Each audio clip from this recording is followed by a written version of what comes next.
Tecumseh has become a celebrity in Canada. He's on a coin, he's on stamps, highway's been renamed for him. There are plaques and statues that will be unveiled to him. He is one of 4 stars on advertisements on television arranged by the Canadian government. So never has Tecumseh had a higher profile among more people in Canada than right now. Though there is an irony in those television ads. I remember seeing it for the first time in a hotel room in Halifax. And it was quite a gripping ad. And it showed various people, including Tecumseh and Laura Secord, preparing for some big epic battle. And then there was the announcement that who they were fighting against, quote, they came for our land.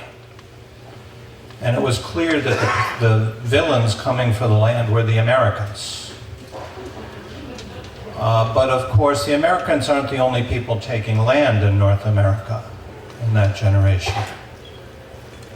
There are lots of ironies about Tecumseh's current fame among non-native peoples. There was no Canadian nation for Tecumseh or anyone to defend in 1813. There were various British colonies. Tecumseh did not set out to live in Canada. Indeed, he'd only lived in Canada for less than a year when he died here. He didn't want to be here when he died. He was on a retreat ordered by a British general whom Tecumseh despised as a coward. And he certainly did not want to die on October 5th, 1813, which was a very bad day for him and his people. In sum, a bitter defeat on a battlefield he did not choose has made him into a Canadian hero, which he never meant to be.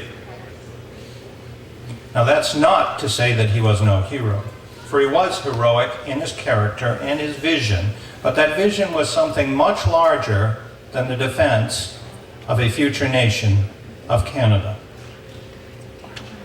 Indeed, he was defending a different land that extended far to the south within the bounds claimed by the United States, a land that extended at least as far as the Ohio River, but which often extended in Tecumseh's mind as far as the Gulf of Mexico.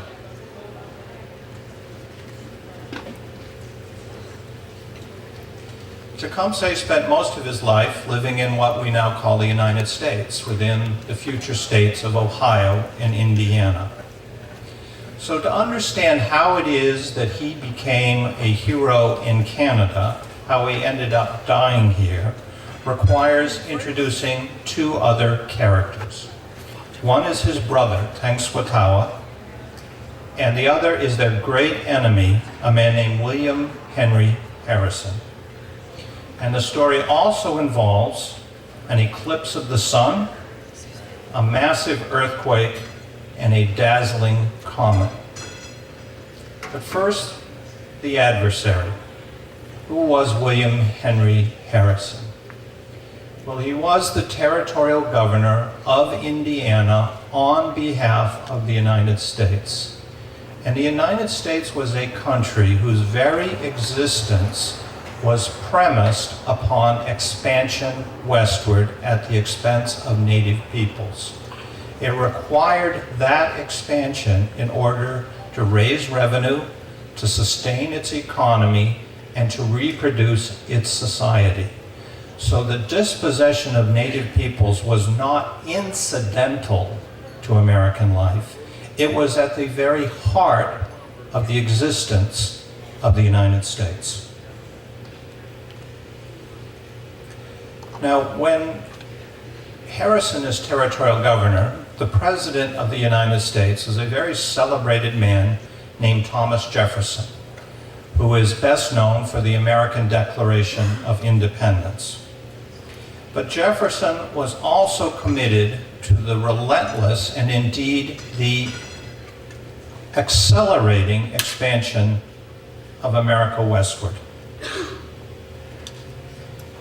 he instructed Harrison that he was to obtain more native land more quickly. Quote, "Whatever can now be obtained must be obtained quickly," end quote. And Harrison proved to be the man for the job. He was resourceful, relentless, and ruthless. He negotiated one-sided treaties with older chiefs who usually represented smaller, more vulnerable nations or minorities within larger nations. By 1807, the United States had acquired all of Ohio, except the northwest corner, and large tracts of southern Indiana and Illinois, and even southeastern Michigan. Now, some native peoples went along with these treaties as making the best of a bad situation because of the great power of the United States. They thought it would be best to just adapt to this changing circumstance by accepting these one-sided treaties. But most native peoples in that part of the world rallied to the leadership of Tecumseh and his brother Tenskwatawa. Now, Tenskwatawa has no coin, no stamps, as far as I know, no highway and no plaques and no statue to him anywhere. But we cannot really understand Tecumseh's influence without recognizing the partnership he had with his brother. They were very different men. Tecumseh was a charismatic, handsome, brave, resourceful military and political leader. Tenskwatawa was blind in one eye. He was lame. He was not an accomplished hunter or warrior. Indeed, he'd been in great disgrace among the Shawnee people as a younger man because he was such a heavy drinker and had no accomplishments which they could credit. But then one day, he was transformed in 1805 by a supernatural vision. In that vision, a supernatural being known to him as the Master of Life took Tenskwatawa to a paradise of abundant wildlife and fine cornfields. This, the Master of Life, promised to native peoples that they could once again enjoy if they would reform their ways, revitalize their traditions, and reject the ways pushed upon them by the expanding Americans.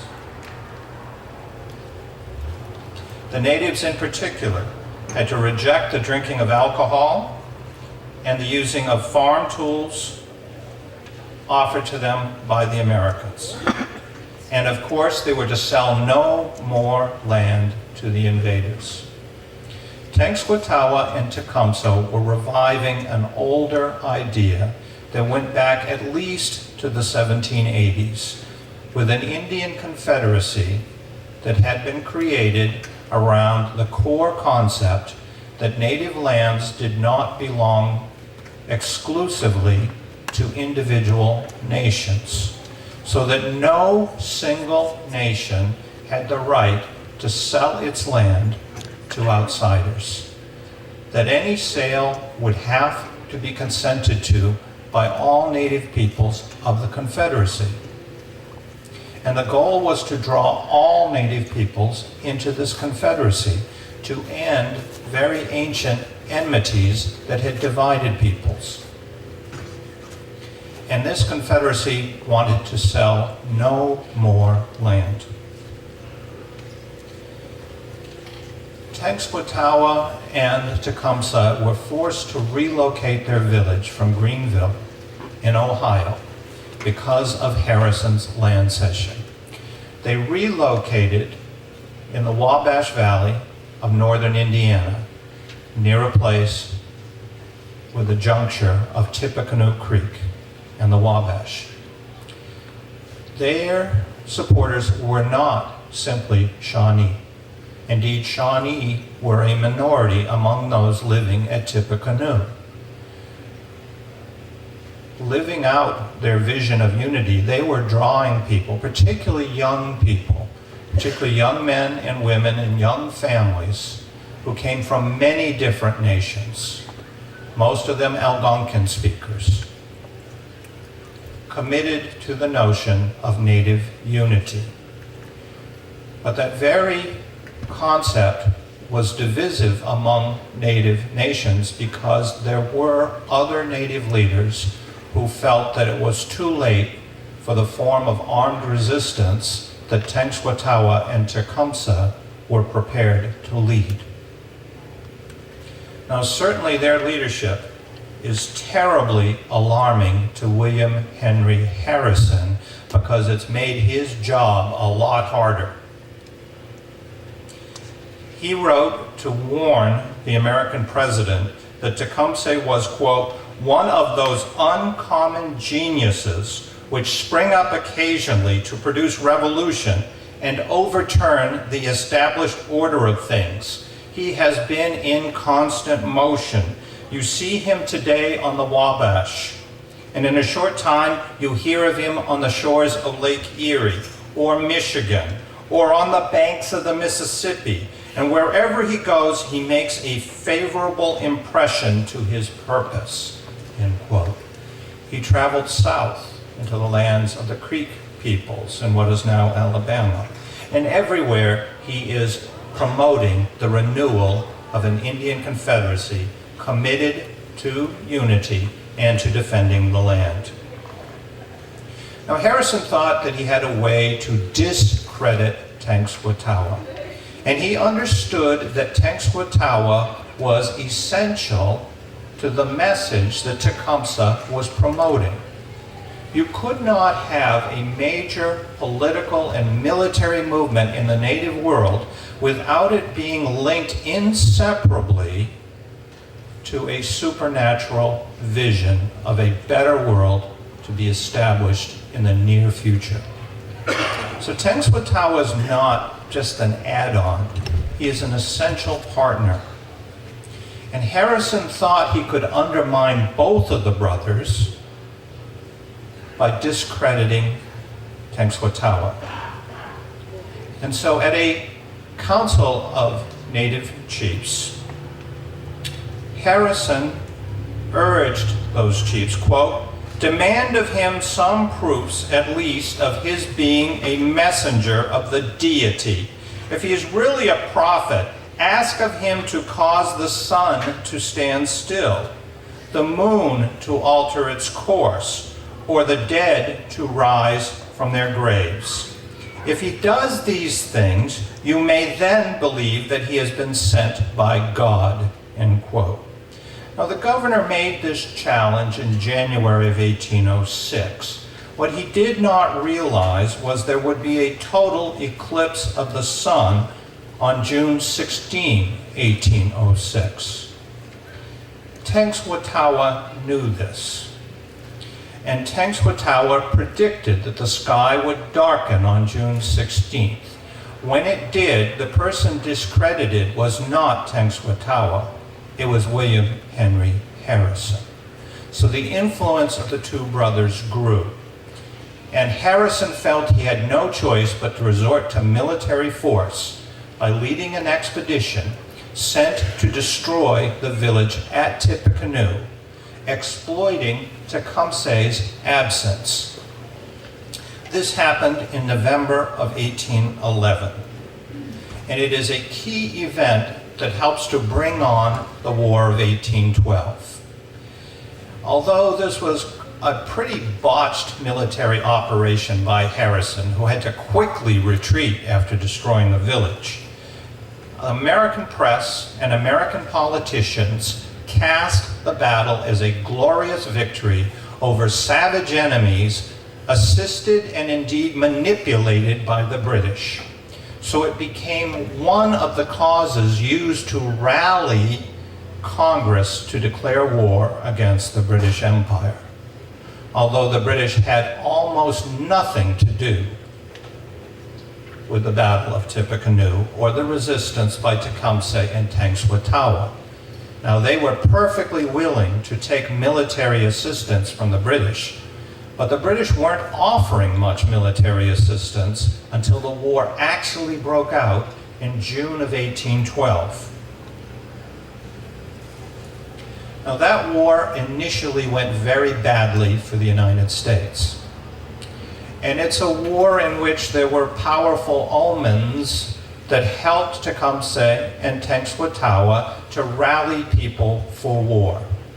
One was a massive earthquake known as the New Madrid earthquake, which shook the middle of the continent.